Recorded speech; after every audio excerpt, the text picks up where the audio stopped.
উপলক্ষে সিংহাসনটা নিয়ে এসছে আমার কাকিমা। দেখো এত বড়, এখন তোলার জন্য প্ল্যানিং করা হচ্ছে যে কী করে তুলবে বুঝতে পারছে না। আর সিংহাসনটা কেমন হয়েছে অবশ্যই কমেন্ট করে বলবে। দেখো খুব সুন্দর। আবার এই ক্যামেরা করতেছে, এতে আবার নাচ জুড়ে আবার নাচ ঠাকুর ঘরে নাচ যাবে না, তাই তো ছিল? হ্যাঁ, ঠাকুর ঘরে নাচ যাবে কেন? না এই সামনে একটু নাচ করে তুলি না। কেমন হয়েছে কমেন্ট করে অবশ্যই বলবে।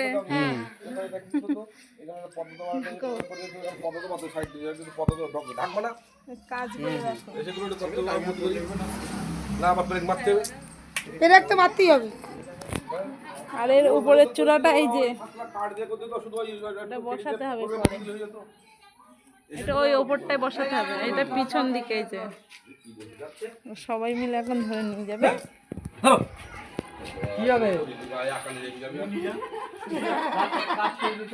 এত লোক সবাই দেখছে সিংহাসনটা এত সুন্দর হয়েছে। সামনে জন্মাষ্টমী, গোপালের জন্মদিন। এটা হচ্ছে মানে গোপাল ঠাকুরের গিফট। এটা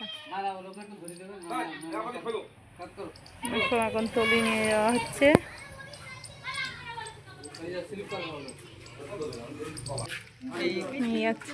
ও পড়ে যাবে তো একটু সমস্যা হচ্ছে, এর জন্য নিচে হলে কোনো ব্যাপার হতো না।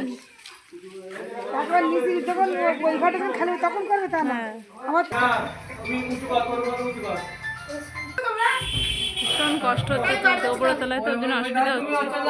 আচ্ছা উপরে গিয়ে একদম দেখাবো, ঠিক আছে? কত কষ্ট,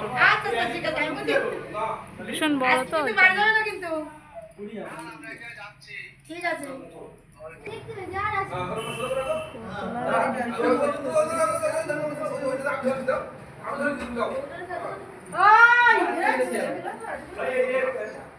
নিয়ে চলে এসেছে, খুব কষ্ট করে ওপরে তোলা হয়েছে। এই যে দরজাটা খোলা হয়েছিল, এই যে লাগাচ্ছে এখন আমার দাদাই। দেখো এই দরজাটা না খুলে সিংহাসনটা ঢোকানো হয়নি।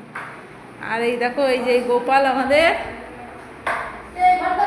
এই যে গোপাল, এই গোপালটা এরকমই ছিল, ওর জন্য মানে করা হয়েছে। আর এই যে ছোট্ট ছোট্ট গোপালগুলো, এই সব ঠাকুরগুলো এই সিংহাসনে রাখা হবে। জন্মাষ্টমীর দিনকে দেখতে পাবে আর একটা ভিডিওতে। আর এটা হচ্ছে গোপালের খাট, তোমরা তো আগে একটা ভিডিওতে দেখেছো। গোপালকে মানে ঘুমের থেকে উঠাচ্ছিলাম, সেই ভিডিওতে তো দেখেছো তোমরা। সিংহাসনটা কেমন হয়েছে অবশ্যই কমেন্ট করে বলবে। আর দেখো চূড়াটা লাগানো হয়ে গেছে উপরে।